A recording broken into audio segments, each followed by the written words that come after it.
Assalamualaikum warahmatullahi wabarakatuh. Perkenalkan, saya Sifa Nur Azahra, mahasiswi tingkat 2 Prodi Pendidikan Agama Islam.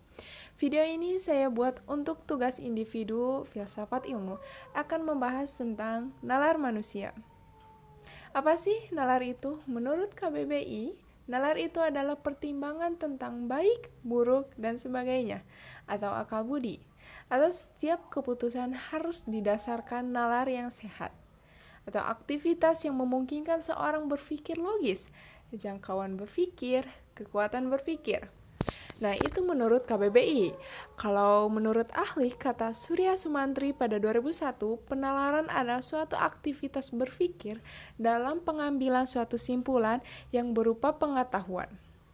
Ada lagi nih, menurut Keraf tahun 1985 berpendapat bahwa penalaran adalah suatu proses berpikir dengan menghubung-hubungkan bukti, fakta, petunjuk atau evidence menuju kepada suatu simpulan. Jadi, ini secara umum penalaran adalah suatu proses berpikir manusia untuk menghubungkan fakta-fakta atau data-data yang sistematik menuju suatu simpulan berupa pengetahuan. Dengan kata lain, penalaran merupakan sebuah proses berpikir untuk mencapai suatu kesimpulan yang logis. Nah, tadi udah dibahas tentang pengertian nalar manusia. Ya, yang selanjutnya akan menjelaskan tentang akal atau nalar manusia menurut Islam ini bagaimana sih? Kita bahas ya. Nah, akal mempunyai pengertian tersendiri ternyata dan berbeda dengan otak. Akal dalam pengertian Islam adalah bukan otak, akan tetapi daya pikir yang terdapat dalam jiwa manusia.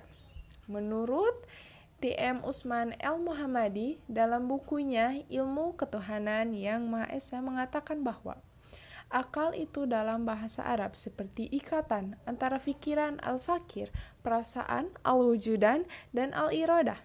Menurutnya, bila ikatan itu tidak ada, maka tidak ada akal itu. Dengan demikian jelas bahwa kedudukan akal dalam Islam tidak sama dengan rasio dalam bahasa Latin atau reason dalam bahasa Inggris. Akal dalam Islam merupakan ikatan dari 3 unsur, yakni pikiran, perasaan, dan kemauan. Yang berikutnya, objek nalar manusia. Isi nalar manusia ditentukan oleh objek apa yang dipikirkan. Objek yang dipikirkan oleh manusia ialah segala yang ada dan yang mungkin ada. Objek nalar manusia dibagi menjadi 2. Yang pertama, objek material. Itu sasaran material suatu penyelidikan, pemikiran, atau penelitian ilmu. Sedangkan yang terkandung di dalamnya bisa saja berupa benda-benda material, bisa juga berupa hal-hal, masalah-masalah, ide-ide, konsep-konsep, dan sebagainya. Jadi tidak terbatas pada apa yang ada di dalam realitas konkret atau di dalam realitas abstrak. Penjelasan tadi menunjukkan bahwa objek materi memiliki segi jumlah yang tak terhitung. Sedangkan kemampuan manusia, akal atau nalar kita yang sangat terbatas ini, maka perlunya adanya batasan-batasan. Sebagai berikut. Yang pertama, kita harus menentukan dulu objeknya. Misalkan benda, manusia, tumbuhan, dan sebagainya. Yang kedua, titik pandang. Menurut segi mana objek materi diselidiki. Menentukan titik pandang itu kemudian menjadi objek forma menurut sudut tertentu dari objek materi. Yang kedua, objek forma, yang diartikan sebagai sudut pandang, yang ditunjukkan pada bahan dari penelitian atau pembentukan pengetahuan itu, atau sudut pandang dari mana objek material itu disorot. Objek formal suatu ilmu tidak hanya memberikan keutuhan ilmu, tetapi pada saat yang sama membedakannya dari bidang-bidang lain. Suatu objek material dapat ditinjau dari berbagai sudut pandang sehingga menghasilkan ilmu-ilmu yang berbeda. Oleh karena itu, akan tergambar lingkup suatu pengetahuan mengenai suatu hal tersebut menurut segi tertentu.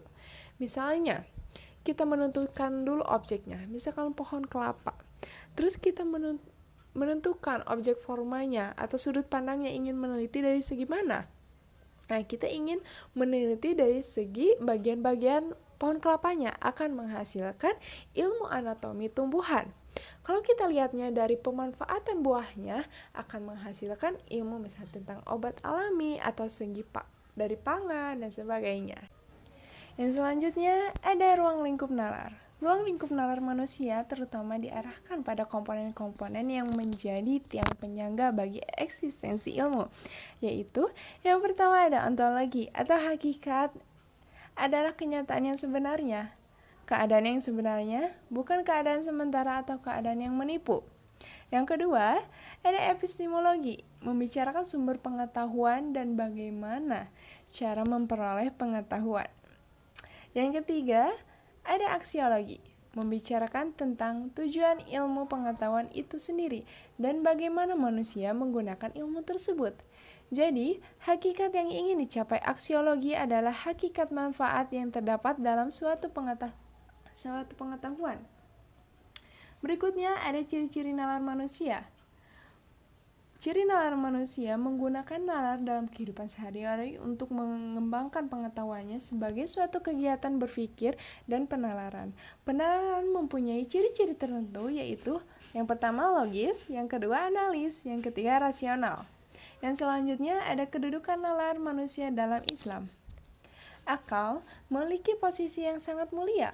Meski demikian, bukan berarti akal diberi kebebasan tanpa batas dalam memahami agama.